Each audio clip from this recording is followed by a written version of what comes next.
할렐루야. 2021년 2월 12일 수요 온라인 예배 나오신 여러분 주님의 이름으로 축복하고 환영합니다. 오늘도 주어진 상황 속 주님을 찬양하기 원하시는 주님 앞에 우리의 믿음이 주님을 향합니다 라는 마음으로 하나님 이름을 찬양하는 귀한 시간 되기를 소망합니다. 할렐루야.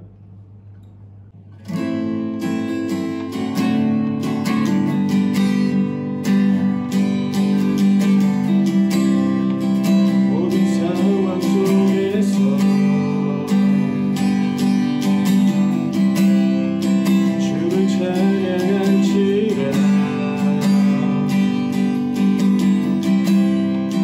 주는 너의 큰 상급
밤이나 낮이나 밤이나 낮이나 어제나 오늘도 영원히 주만 찬양해. 괴롭고 슬플 때 낙마하여 넘어져도 언제나 주만 찬양하겠네. 이 시간 같이 기도할 때 영원한 나의 표대 되신 주님, 우리가 표대를 향하여 나아가길 소망합니다. 우리는 믿음이 연약하여서 성난 파도 앞에 매번 흔들리지만 그때마다 변치 않으시는 표대 되신 이름을 바라보게 하시고 믿음으로 그 길을 걸어갈 수 있게 인도하여 주시옵소서. 시간 입술 열어 함께 기도하길 소망합니다. 함께 기도하겠습니다.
사랑의 하나님 감사합니다. 굽은 길을 지나온 것 같았는데 다 하나님이 인도하신 길이었습니다.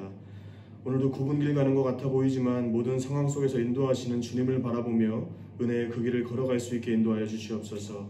흔들리는 우리의 삶이 오늘도 부르신 예배의 말씀 앞에서 굳건해지길 소망하오니 말씀을 전하시는 목사님 성령의 능력으로 함께 하시고 그 말씀에 힘있게 하셔서 전하고 듣는 모든 이로 하여금 믿음의 결단이 우리 가운데 솟아날 수 있게 하나님 인도하여 주시옵소서. 주님께 모든 영광 올리길 소망하며 거룩하신 예수님의 이름으로 기도드렸습니다. 아멘.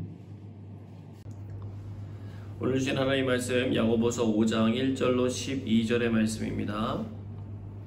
들으라 부한 자들아, 너희에게 임할 고생으로 말미암아 울고 통곡하라.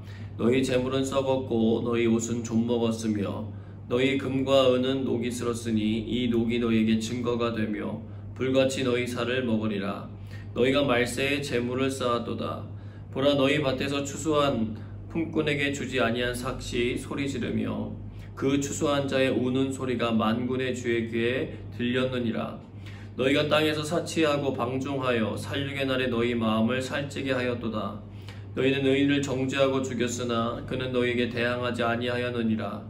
그러므로 형제들아, 주께서 강림하시기까지 길이 참으라. 보라, 농부가 땅에서 나는 귀한 열매를 바라고 길이 참아 이른 비와 늦은 비를 기다리나니 너희도 길이 참고 마음을 굳건하게 하라. 주의 강림이 가까우니라.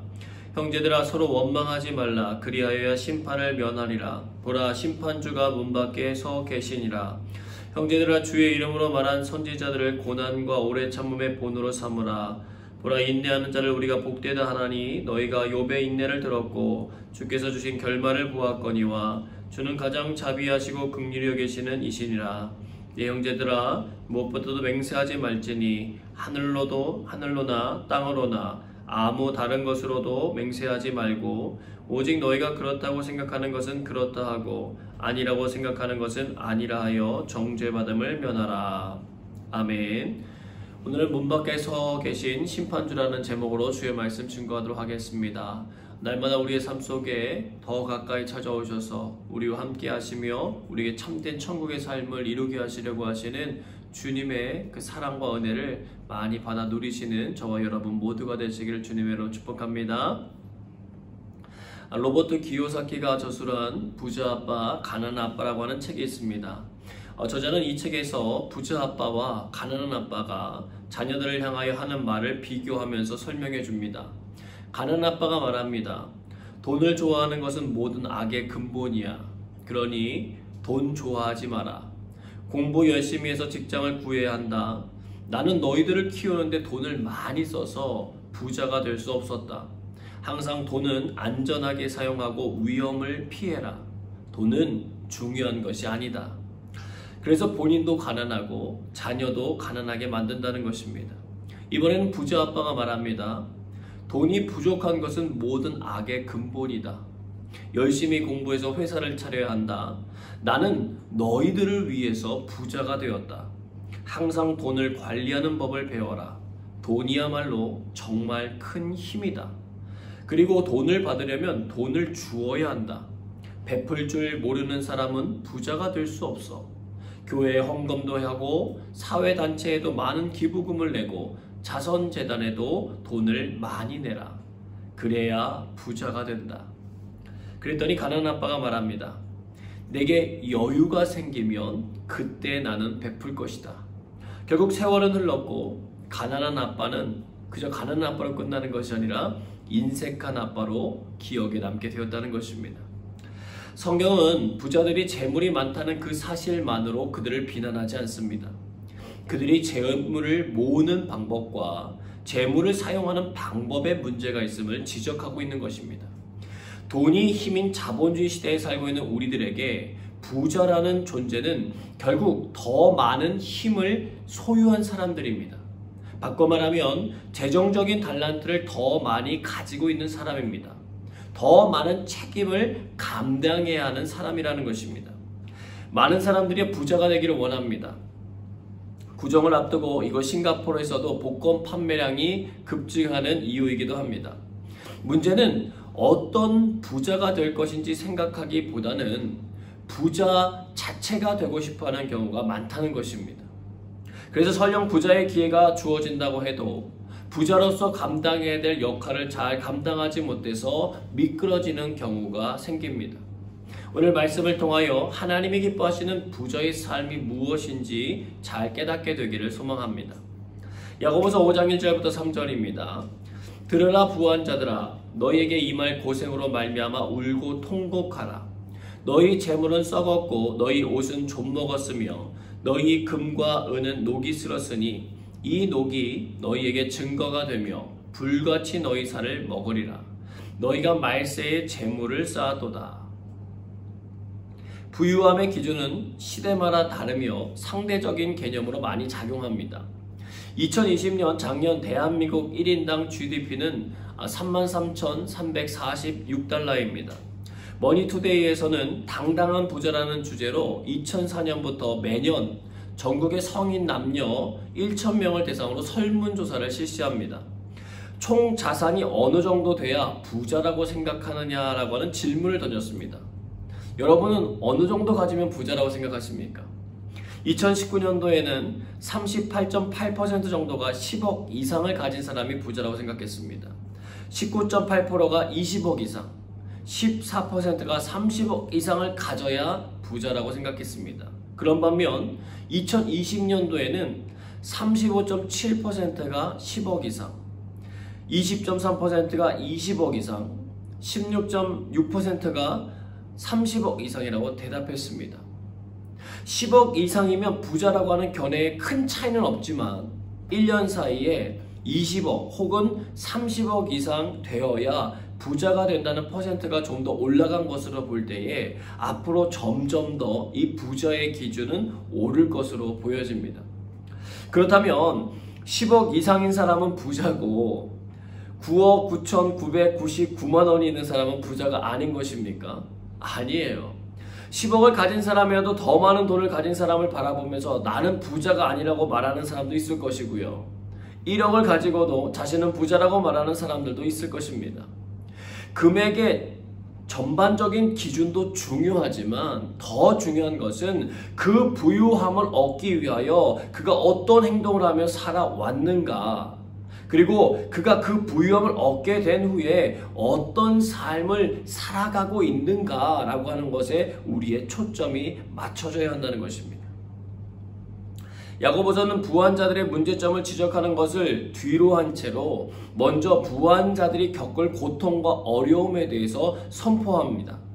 부한 사람들이 들으면 기분이 몹시 언짢을 정도의 말을 전합니다. 울고 통곡해야 한다는 거예요. 2절부터 그들이 겪게 되는 상황에 대해 말해주는데 말도 안 되는 말을 합니다. 재물이 썩고요, 옷이 조물 먹고요, 금과 은이 녹슬었다는 거예요. 여러분, 부유한 사람들은요, 재물과 옷을 자기들이 관리하지 않습니다. 사람들을 고용해서 관리시켜요. 재물이 썩고 옷이 좀먹는 것을 사전에 방지한다는 거예요. 그런데 야고보서는 그들의 재물이 썩고 옷이 좀먹었다고 합니다.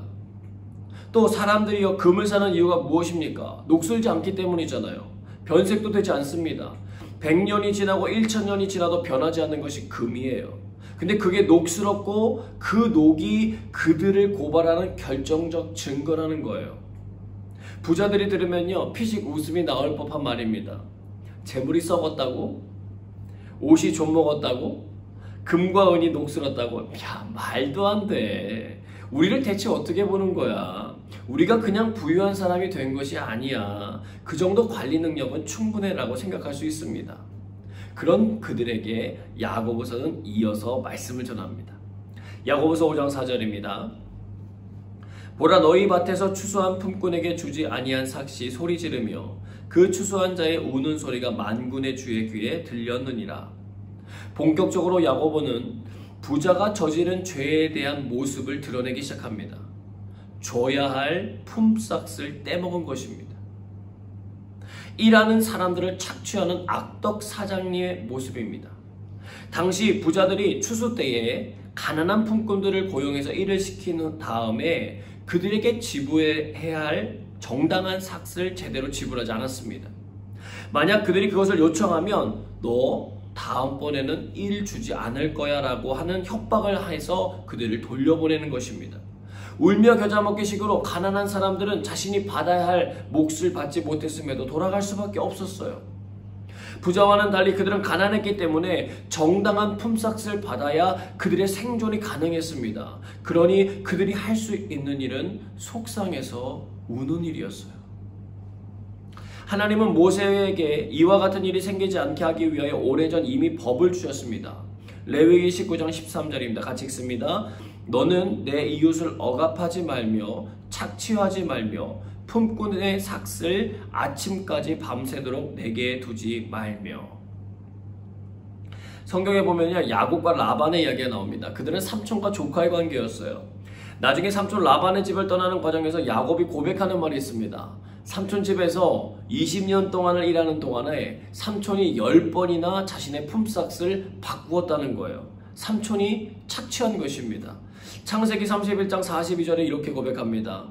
우리 아버지의 하나님, 아브라함의 하나님, 곧 이삭의 경외하는 이가 나와 함께 계시지 아니하셨더라면 외삼촌께서 이제 나를 빈손으로 돌려보내셨으리이다마는 하나님이 내 고난과 내 손의 수고를 보시고 어젯밤에 외삼촌을 책망하셨나이다. 자신의 속상함과 억울함을 하나님이 보시고 갚아주셨다는 고백을 합니다. 만약 그렇지 않았더라면 자신이 수고한 모든 것이 착취당하고 자기는 빈손으로 떠나게 되었을 것이라고 고백했습니다. 여러분, 무슨 말이에요? 가족도요, 재물 앞에서는요, 얼마든지 틀어질 수 있음을 말해주는 것입니다. 약속한 품삯을 제때 정확하게 주는 것이 부유한 이들이 해야 할 중요한 의무라는 거예요. 그 의무를 다하지 않고 쌓여진 부는 썩고 좀먹고 녹이 쓸어버리는 재물이라는 것입니다. 무슨 말이에요? 대단해 보이지만 그 실상은 아무짝에도 쓸모없는 부유함이라는 것입니다. 상징적인 표현이에요. 보이는 게 전부가 아니라는 것입니다. 한 쌍의 부부가요, 유람선에서 해상 재난을 당하게 되는데 구조선에는 단 한 자리만 남게 됩니다. 남편은 부인을 남겨둔 채 혼자 그 구조선에 훌쩍 타 올라요. 그리고 부인은 침몰하는 배 위에서 남편에게 소리치기 시작했습니다. 여러분, 그 부인이 무슨 말을 했을까요? 선생님이 학생들에게 묻는 거예요. 그랬더니 학생들이 막 화를 내면서 당신 어떻게 그럴 수 있어요? 내가 눈이 삐었지. 당신 미워요. 말하고 얘기했다는 거예요. 근데 한 명의 친구가 갑자기 이렇게 말하는 것입니다. 선생님, 아마도 부인은 아이를 잘 부탁한다라고 말했을 것 같아요. 선생님이 너무 놀라서 묻습니다. 너 이 이야기 들어봤어? 아니요. 저희 엄마가 돌아가실 때 아빠가 그렇게 말씀하셨어요. 선생님은 감격하면서 말을 이어갑니다. 배는 침몰했어요. 부인은 세상을 떠납니다. 남편은 살아남아서 자녀를 키우다가 생을 마감합니다. 그리고 유품으로 일기장이 발견되는데 다음의 내용이 적혀 있더래요. 그때 나도 당신과 함께 죽고 싶었지만 우리 딸 때문에 그럴 수 없었어. 당신만 깊고 깊은 바닷속에 잠들게 해서 미안해. 아내는 그 당시 이미 고칠 수 없는 중병에 걸려 있었고 남편은 아내의 마지막 부탁을 받고 구조선에 올라탄 것이었습니다. 여러분, 사람은요 순간적으로 내 눈앞에 보여지는 것에 마음을 빼앗겨서 정말 바라봐야 할 것을 놓치는 경우들이 많습니다. 근데 성경은 그런 우리들에게 말씀해 주시는 거예요. 부유하게 보여지는 많은 물품들과 장식들의 눈길을 빼앗기지 말고 그가 어떻게 그 부유함을 채웠는지, 또 그 부유함을 이루기 위해 어떤 삶을 살고 있는지를 들여다보라는 것입니다. 만약 그가 자신의 부유함을 채우기 위하여 다른 사람을 착취하고 억압하는 그런 인물이라면 그에게 마음을 두지 말라는 거예요. 그는 주님의 심판을 받아 울고 통곡하게 될 순간이 다가오기 때문에 그렇습니다. 또한 이 말씀은요, 그리스도인이 된 우리 자신들을 깊이 돌아보라고 깨어있으라고 말씀하시는 거예요. 나의 부를 채우기 위하여 혹시 누군가를 착취하고 있지는 않은가? 약속된 바를 늘 성실히 행하고 혹여라도 우리들 자신과 관계된 누군가가 손해를 보지 않도록 관심을 기울이라는 것입니다. 그렇지 않으면 그들이 우리들 모르게 흘리는 눈물을 하나님께서 보시고 그것에 상응하는 대가를 지불하게 만드신다는 거예요. 나의 부유함이 채워지는 것에 눈길을 빼앗기지 말고 다른 이의 손해가 생기지 않도록 돌보는 세심함이 성경적인 부자의 모습임을 기억하며 은혜의 삶을 살아가시기를 축복합니다. 야고보서 5장 5절에서 6절입니다. 너희가 땅에서 사치하고 방종하여 살육의 날에 너희 마음을 살찌게 하였도다. 너희는 의인을 정죄하고 죽였으나 그는 너희에게 대항하지 아니하였느니라. 부자가 빠지게 되는 커다란 함정을 말해주고 있어요. 무엇입니까? 사치하고 방종하는 거예요. 사치라고 하는 말은 필요 이상의 돈이나 물건을 쓰므로 자신의 분수에 지나친 생활을 하는 모습을 말해주는 거예요. 낭비하는 것입니다. 사치하는 이유는 자신의 만족과 과시욕 때문이에요. 필요하지도 않은데 남이 좋다면 그냥 삽니다. 누군가 왜 그렇게 하냐고 물으면 내가 내 돈 가지고 사는데 뭘 왜 그러느냐고 오히려 받아치는 사람들입니다. 방종합니다. 아무 거리낌 없이 제멋대로 함부로 행동하는 사람이에요. 없는 사람들을 향해 무시하고 함부로 말하고 자신을 알아주지 않는다는 이유로 괴롭히고 복수하는 사람들입니다. 재물의 부유함은 가졌을지 모르지만 마음의 부유함이 바닥난 사람들이에요. 균형을 잃어버린 사람들입니다. 돼지가요, 자기가 죽을 줄도 모르고 음식을 탐욕스럽게 먹어서 살을 찌우는 것과 같습니다. 여러분, 사치와 방종에 빠진 사람들은요, 결국 자신이 가진 힘으로 의인을 정죄하고 죽이게 되어 있습니다. 죄를 지은 가인이 오히려 의로운 동생 아벨을 죽인 것과 같아요. 죄 많은 사람들이 죄 없는 예수 그리스도를 십자가에 못 박은 것과 같습니다. 사치하고 방종하는 사람들에게도 하나님은 회개할 기회와 회복의 기회를 주세요. 선인에게도 악인에게도 동일하게 빛을 비춰주시는 분이 하나님이시기 때문에 그렇습니다. 하나님은 죄인된 그들에게 의인을 보내셔서 말씀해 주시며 깨닫게 하십니다. 그러나 그들은 자신들에게 온 기회를 저버린다는 거예요. 오히려 그런 의인을 정죄하고 죽여버린다는 것입니다. 그러나 성경에 기록된 대로 그 의인은 대항하지 않아요. 대항하지 않기 때문에 탐욕에 사로잡힌 부자들은 더욱 그들을 무시하고 버려둡니다. 근데 여러분, 이것이 과연 부자만의 문제입니까? 우리 스스로에게 물어야 합니다. 가난한 사람은 사치하지 않습니까? 방종에 빠지지 않습니까? 의인을 정죄하고 죽이지 않습니까? 가난한 사람들은 자신보다 더 가난한 사람들에게 착취하지 않습니까? 마태복음 18장에 보면은요, 1만 달란트 빚진 자와 100데나리온을 빚진 자의 이야기가 나옵니다. 한 달란트는 6,000일의 품삯이에요. 즉 약 16년 정도 아무것도 안 쓰고 모아야 모을 수 있는 엄청난 돈입니다. 그러니 1만 달란트라고 하는 것은요, 감히 상상할 수 없는 돈이에요. 근데 그 돈을 빌린 사람이 갚지 못하게 되어서 그 돈의 원래 주인에게 찾아와 엎드려 절하며 제발 좀 용서해달라고 빕니다. 그랬더니 주인이 그 빚진 것을 갚지 않아도 된다고 말한 거예요. 그는 비록 돈은 사라졌을지 모르지만 마음은 부자가 되었습니다. 근데 그가 그 일을 겪고 한 행동을 봤더니 자신에게 100데나리온을 빚진 자를 찾아갑니다. 100일 정도의 품삯이에요.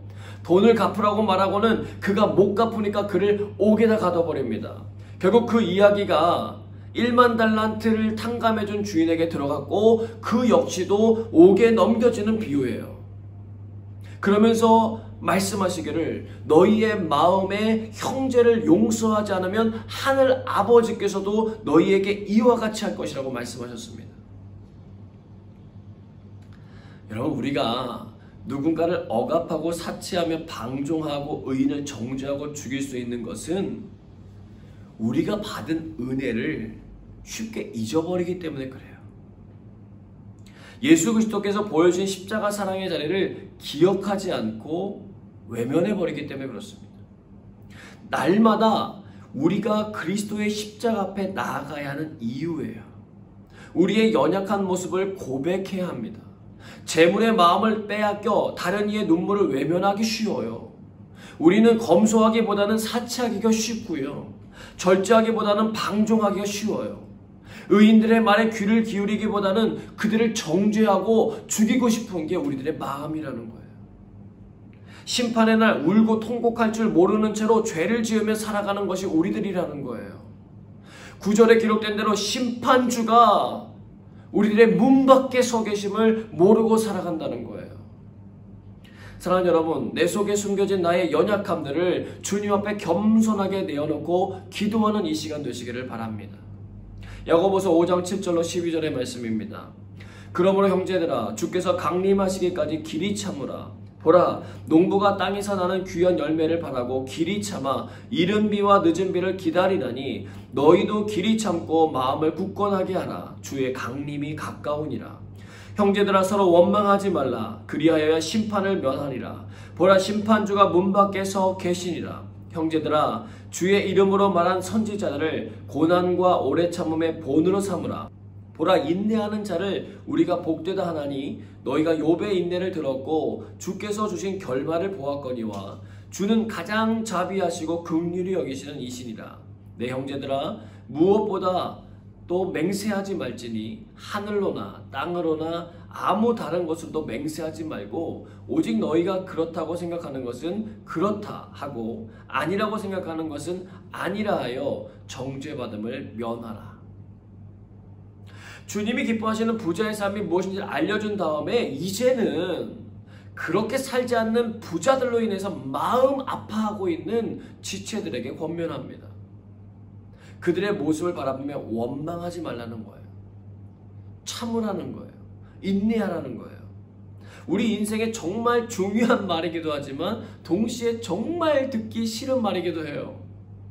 형이니까 참아라. 동생이니까 참아라. 그리스도니까 참아라. 한국인이니까 참아라. 남자니까 참고 여자니까 참고 사랑하니까 참고 참아야 되는 게 너무 많아요. 무엇보다 정의가 이루어지지 않는 모습 때문에 속상합니다.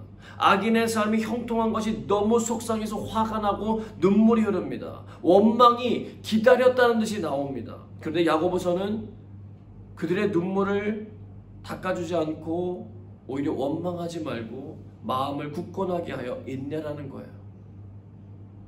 이유는 주님 때문입니다. 주님 때문에 참으라는 거예요. 주님이 심판하실 것이며 그 주님은 자비하시고 긍휼히 여기시는 분이기 때문이라는 것입니다. 십자가 도상에서도 죄인들을 구원하시기 위하여 중보의 기도를 올리신 분이시기 때문이라는 거예요. 여러분, 부와 책임의 문제는요, 과거에 뿐만 아니라 현재 그리고 앞으로 다가올 미래에서도 끊임없이 생겨날 일입니다. 사람이 사는 곳은요, 어디에나 부유한 자와 가난한 자가 끊이지 않고 나타나게 될 거예요. 하나님께서는 물이 높은 곳에서 낮은 곳으로 흐르는 것처럼 부유한 사람들이 가난한 사람들을 섬기고 사랑할 것을 명하십니다. 가난한 자 역시 쉽게 찾아올 수 있는 원망을 내뱉지 말고 인내하라고 하십니다.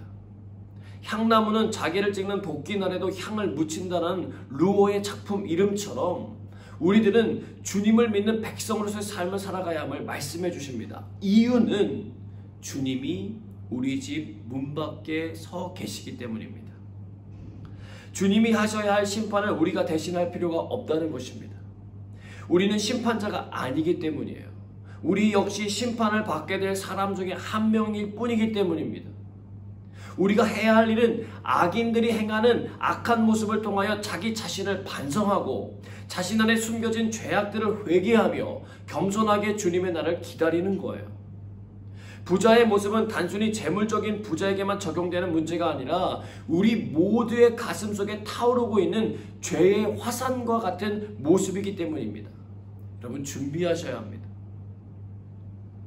사울왕이 다윗을 죽이려고 했던 시험 속에서 다윗은 자기 안에 있는 사울을 죽여야 했습니다. 사울을 죽이고자 하는 마음을 내려놓아야만 했어요. 성공적으로 마쳤습니다. 그리고 그는 이제 왕이 되었습니다. 부유해졌습니다. 그러나 밧세바라고 하는 여인을 얻기 위하여 그는 자신 안에 사라진 줄로만 알았던 사울을 끄집어냈습니다. 용이 주도하게 부하를 죽였습니다. 그리고 차지했습니다. 그는 부자였지만 부자로서의 의무를 다하지 못했습니다. 그 결과 그는 많은 것을 잃어야 했습니다. 물론 회개하며 회복했지만 자신의 아들이 반역하다가 죽는 모습을 지켜봐야 했습니다.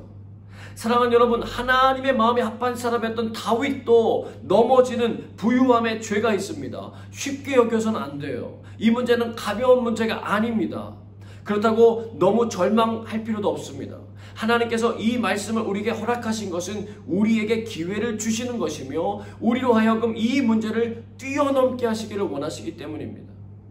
주님이 주시는 힘을 공급받음으로 지혜롭게 이 부분에서 자유해 주시기를 축복합니다. 주님이 문 밖에 서 계심을 바라볼 수 있는 눈과 자신의 마음을 지켜 죄로부터 벗어나 주님이 주시는 책임을 다하는 아름다운 그리스도인의 삶이 되시기를 축복합니다. 오늘도 그 일을 위하여 우리는 마음을 모아 함께 기도하며 나아갈 것입니다. 그때에 주님께서 우리를 주님이 기뻐하시는 의의 길, 선한 길로 인도하실 줄로 믿습니다. 그 축복과 은혜를 누리시기를 주님의 이름으로 축복합니다. 함께 찬양하고 기도하겠습니다.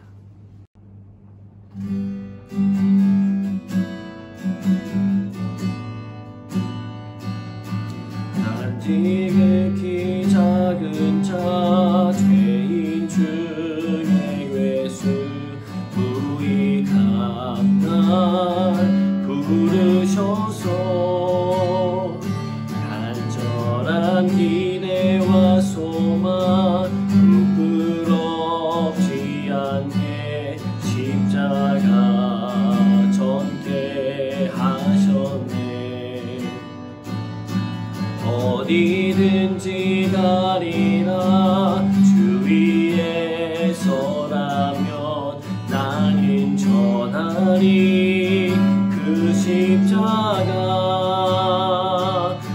내 몸에 배 십자가 그 보혈의 향이 온 세상 채울 때까지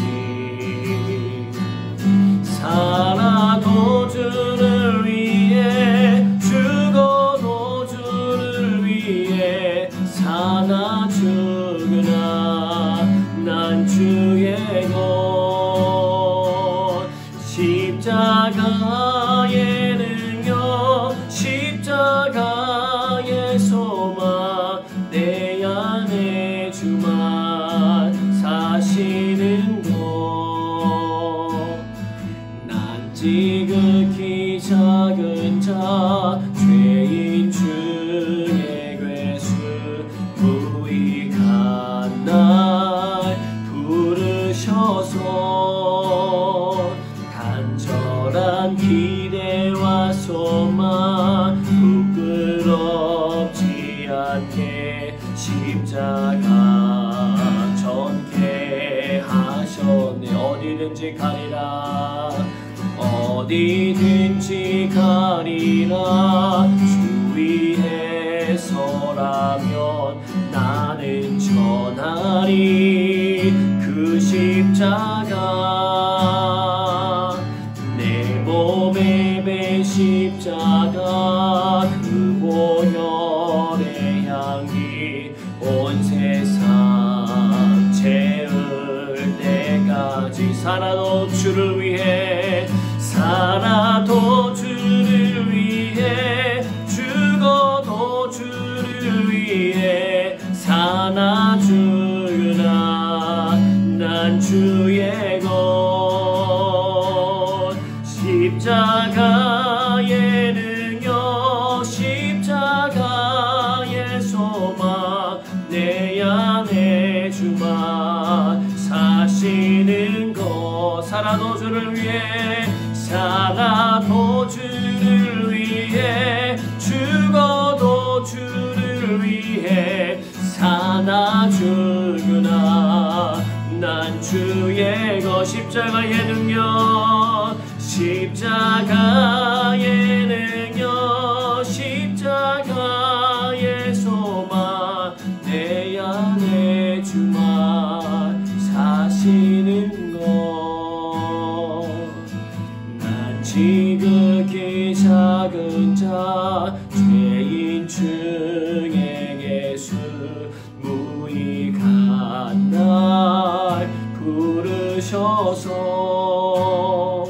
간절한 기대와 소망 부끄럽지 않게 십자가 전케 하셨네. 내 사랑 나의 십자가 내 사랑 나의 십자가 내 사랑 나의 십자가 내 사랑 나의 십자가.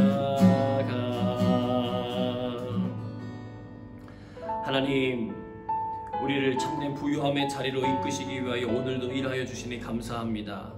부유함의 권리를 내세우기보다 하나님이 주신 부유함의 책임을 질 수 있는 믿음의 선한 사람 되게 하여 주옵소서. 함께 기도하겠습니다.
하나님, 죄에 대하여 쉽게 반응하고 의에 대하여 어렵게 반응하는 우리들의 연약함을 주님 돌보아 주옵소서. 주님이 이끄시는 선한 길로 한 걸음씩 나아갈 수 있도록 하나님, 주의 성령의 기름을 부어주셔서 하나님의 은혜로 살아가는 저희 모두가 되게 하여 주옵소서. 함께 기도하겠습니다.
하나님, 사치와 방종, 정죄와 착취의 삶에서 벗어나 주님이 기뻐하시는 사랑과 용서의 삶을 살아가게 하여 주옵소서.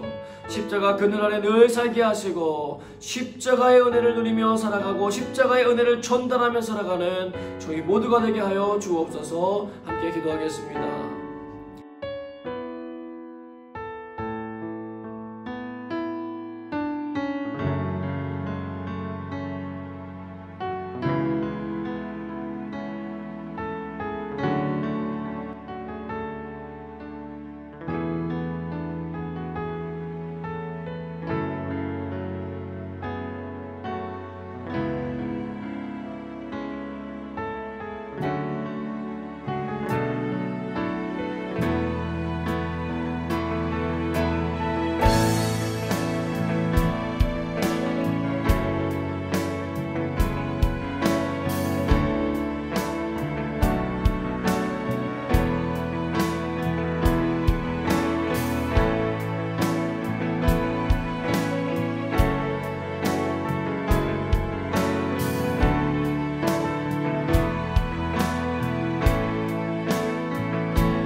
교회 리더십들과 목장의 사람들, 그리고 주님께서 기도로 섬기시기 원하시는 영혼들을 위해서 중보기도 합니다.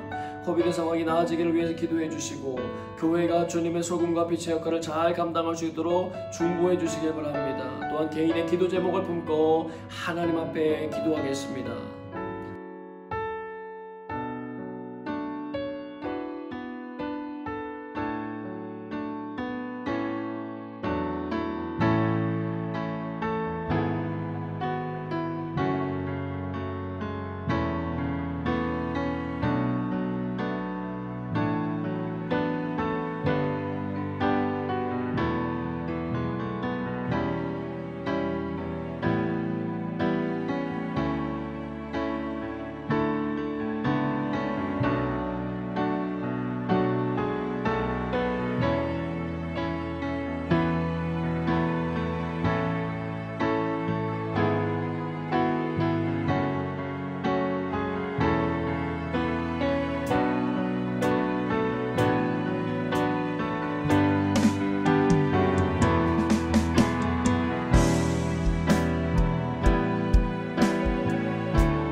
이 시간 조용히 주님의 음성을 듣는 기도하도록 하겠습니다.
언제나 우리의 삶에 가장 좋은 것, 또 가장 부유한 것으로 채워주시기 원하시는 하나님, 오늘도 부한 자들에 대한 경고의 말씀을 통하여서 우리의 삶이 걸어가야 될 길들에 대해서 생각하게 하시니 감사합니다.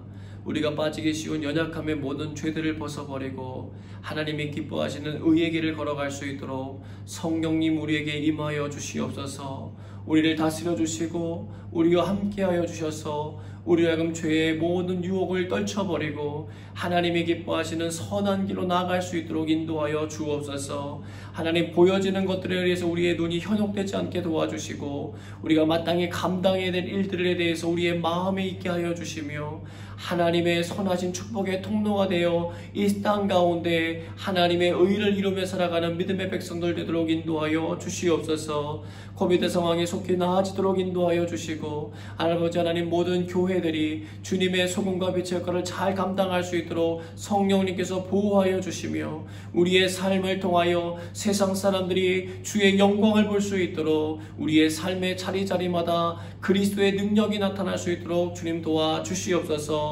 성령의 검 곧 하나님의 말씀을 우리가 굳게 붙들고 나가게 하시고 하나님의 주는 영적인 전신갑주를 입어서 하나님의 뜻을 이루며 살아가는 믿음의 백성 되도록 우리의 삶을 지키시고 보호하여 주시옵소서. 우리의 말과 행실을 통하여 하나님의 은혜가 흘러가게 하시고 시냇가에 심겨진 나무처럼 우리의 삶이 날마다 하나님이 기뻐하시는 열매의 삶을 맺게 하시고 주님 나라 영광 위에 살아가는 저희 모두가 되게 하여 주옵소서. 하나님, 교회의 리더십들을 주님 책임져 주시고 성령의 지혜와 능력을 허락하여 주시며 사랑하고 섬기기에 더욱더 본을 보이게 하시고 하나님의 은혜가 있게 하여 주옵소서. 새 가족들이 잘 정착할 수 있도록 인도하여 주시고 우리 교회를 통해서 이루고자 하시는 하나님의 놀라운 계획과 비전과 꿈들이 온전히 이루어지는 일에 우리 모든 성도님들이 쓰임받을 수 있도록 하나님께서 인도하여 주시옵소서. 하나님의 사람들을 세워주시고 주님의 나라의 영광 위하여 온전함으로 거듭나는 생명의 기운들이 우리 교회 안에 풍성히 차고 넘칠 수 있도록 주님 도와 주시옵소서.